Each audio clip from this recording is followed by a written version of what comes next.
mis amigos, and welcome to Touching Base. Over the last couple of videos, I've been breaking down the National League division by division because I felt that the National League had a overall sense of competitiveness throughout the entire league. The American League, I don't feel as strongly about. So today, I'm going to be breaking down the American League, but I'm going to be breaking down the teams that I actually see as contenders for playoff spots. It's not that I don't believe the American League will be competitive. It's just that the number of teams I see rebuilding in the American League is in stark contrast with the amount of teams that I see rebuilding in the National League. The first team I'm going to be breaking down will be the Boston Red Sox.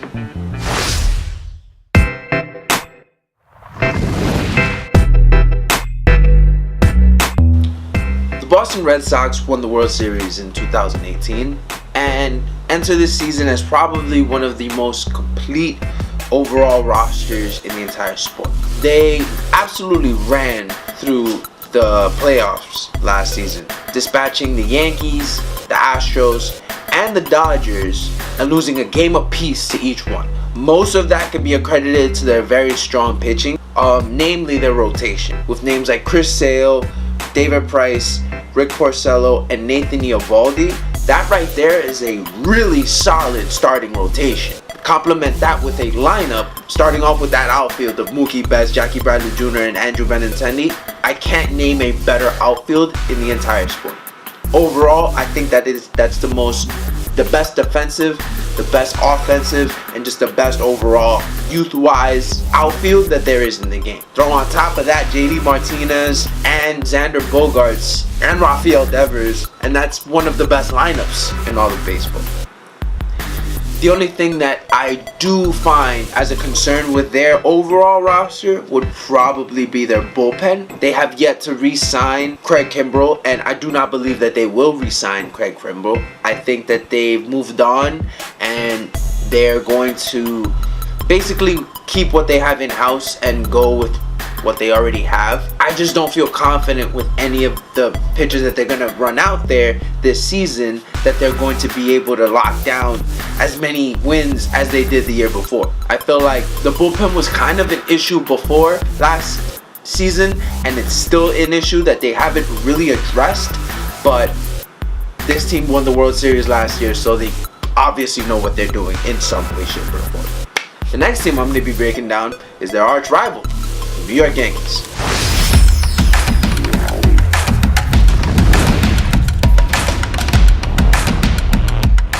The second best team record-wise overall last year would be the New York Yankees. As I said before, they were bounced in the first round by Boston and are coming into this season with a few years in a row of playoff disappointment. You look at 2017, they were a game away from the World Series. Expectations were high going into last year, and although they did win 100 games and probably had the best season overall in the sport from any team not named the Boston Red Sox, they still did not meet up to expectations in terms of watching Boston not only clinch a division on their home turf, but also knock them out of the playoffs on their home turf. I don't know which is a stronger aspect of the Yankees team, their lineup or their bullpen. Their bullpen, led by Chapman, Betances, and Britton, already makes it one of the deepest bullpens in all the major leagues. After that, you also have guys like Ottavino, Tommy Kahnle, Jonathan Holder, and Chad Green to make it so much more of a deeper bullpen that the Yankee starters really only have to go about 5 innings, and they can hand it off to the bullpen and feel confident each and every night that their win will be safe. Their overall rotation has a lot of injury concerns. Severino is going to start the season on the disabled list, as well as Sabathia, so they're really putting a lot of faith in Tanaka and J.A. Happ, as well as new import James Paxton. Their lineup is going to put up runs though. Regardless of who they have on the mound each and every day, their lineup will put up runs. They broke the home run record last year for an overall team. The Yankees are going to be good. They won 100 games last year, and I see them being just as formidable this year. Really, the only concern that they would have would be injuries. If they can stay healthy this year, I think that the Yankees will have a very, very good season. Next team up on the docket is the Tampa Bay Rays.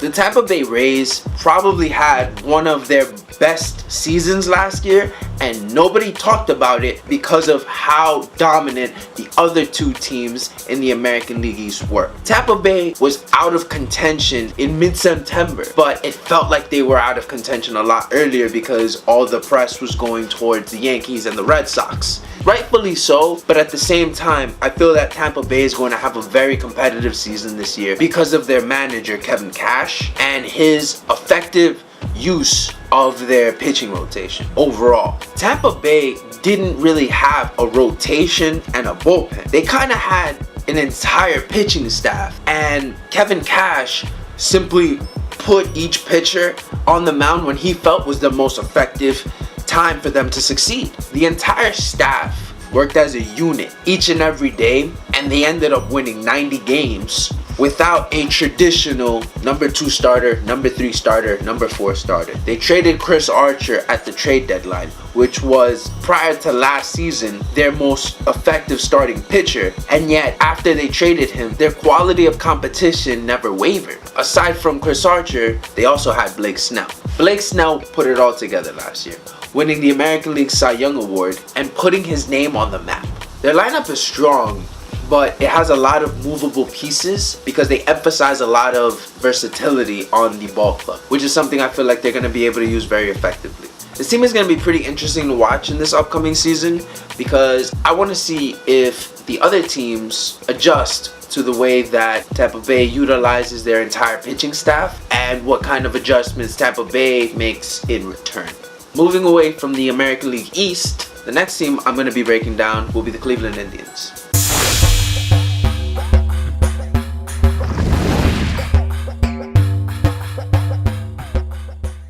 I look at Cleveland as a team that probably has the easiest path to winning their division out of any of the contenders in any division, based on the AL Central just simply not being as strong as I feel the rest of the divisions are.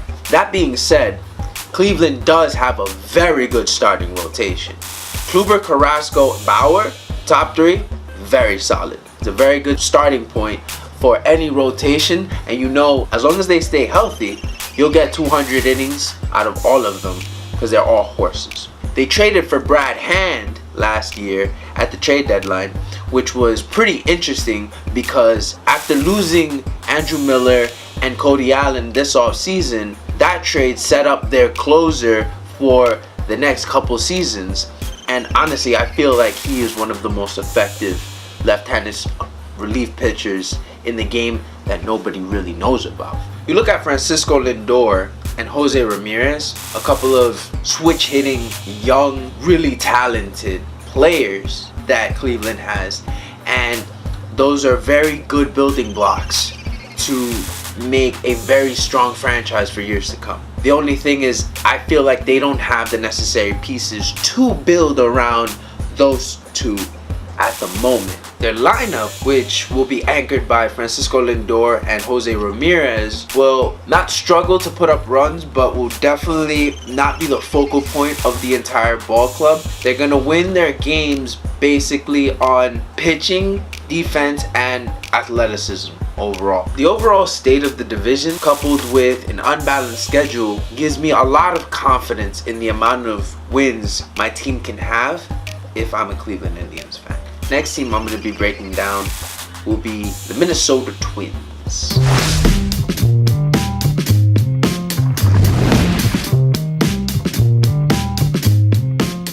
The aspect of the Twins roster that I'm probably most excited about going into this season would be their rotation. I feel that with Barrios and Odorizzi at the top of their rotation, that's a pretty good place to start. But I feel that not a lot of people are remembering the fact that they also brought in Michael Pineda at the beginning of last year. Michael Pineda didn't really pitch last year as he had an injury that derailed his 2018 season. But I feel that he is an effective starter when he's out on the mound. And if he can harness the dominant stuff that he has shown throughout his career, I feel that he would be a very big boost to this ball club. Now, although I feel confident about their starting pitching, I don't feel as confident about their rotation. As I see it, they don't have a legitimate closer. They don't have somebody who's going to shut down the door, and every time that you see Minnesota, you feel that you will be able to come back on somebody in their bullpen. They don't instill that fear of lockdown, game over, the way that other ball clubs give you. Their lineup will put up runs, mostly based on athleticism alone. They have a lot of young position players and have supplemented that well this offseason with veterans like Nelson Cruz and Jonathan Scope, which is going to make a nice mix for the ball club, and I feel that they're going to score a lot more runs than they did last year. Last year they really weren't competitive, but I feel that they've been building up the last few years to have a very strong run into the playoffs, and I do believe that this year they will be able to put it all together. That wraps up the AL Central. Now I'm going to move on to the AL West, starting with the Houston Astros.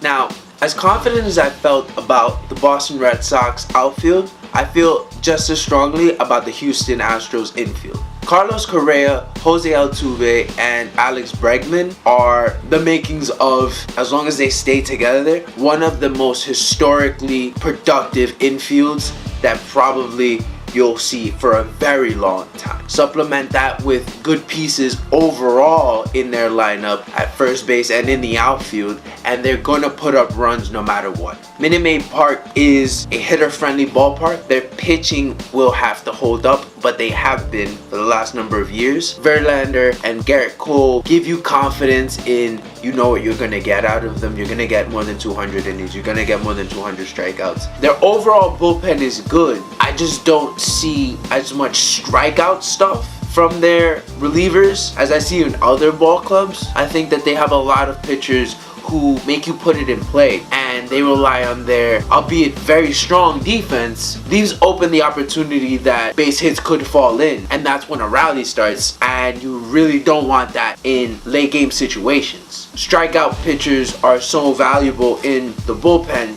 simply because nothing good offensively comes from a strikeout. The biggest way to quell a rally is striking out a couple batters, and I feel that Houston lacks somebody before their closer who will get strikeouts in big situations. Overall, I feel that this team is strong enough to make it to the World Series again, as evidenced from them doing it 2 years ago and making it to the American League Championship Series last year. This is not a team that you can write off. This is a team that you're probably going to see deep into October this year, and they have a very strong nucleus for the following years to come. Next up, we're going to Oakland.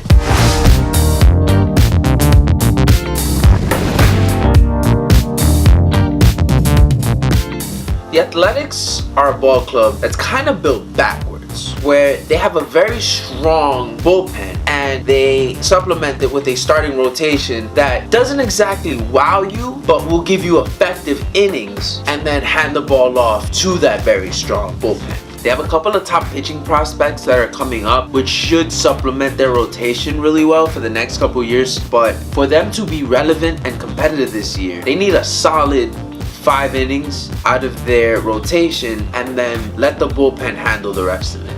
Their lineup will put up runs, with probably their biggest threat being Chris Davis, smack dab right in the middle of the lineup. The man has knocked in over 40 home runs and over 100 RBIs each and every year for the last number of years, and they've done a really good job of putting pieces in front of him and behind him to protect him to make a very solid lineup 1 through 9. I feel that Oakland will definitely put up runs and will use their defense and bullpen to win a very large number of games. The last team I'm going to be hitting today will be the Los Angeles Angels of Anaheim.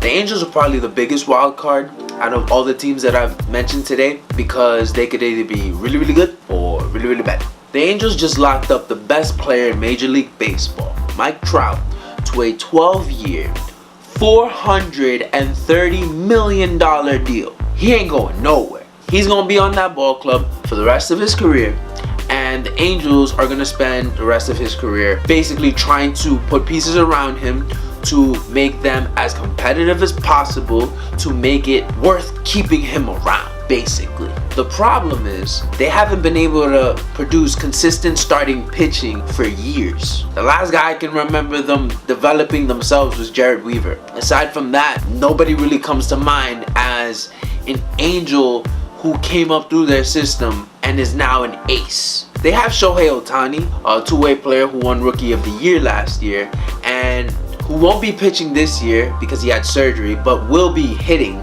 So if next year he's able to do both effectively, that can propel them to the next level. But for this year, I feel that this team definitely needs to import some kind of starting pitching to supplement Mike Trout and the rest of that lineup if they truly want to be postseason contenders. Now, this is how I feel the divisions will break down at the end of the year.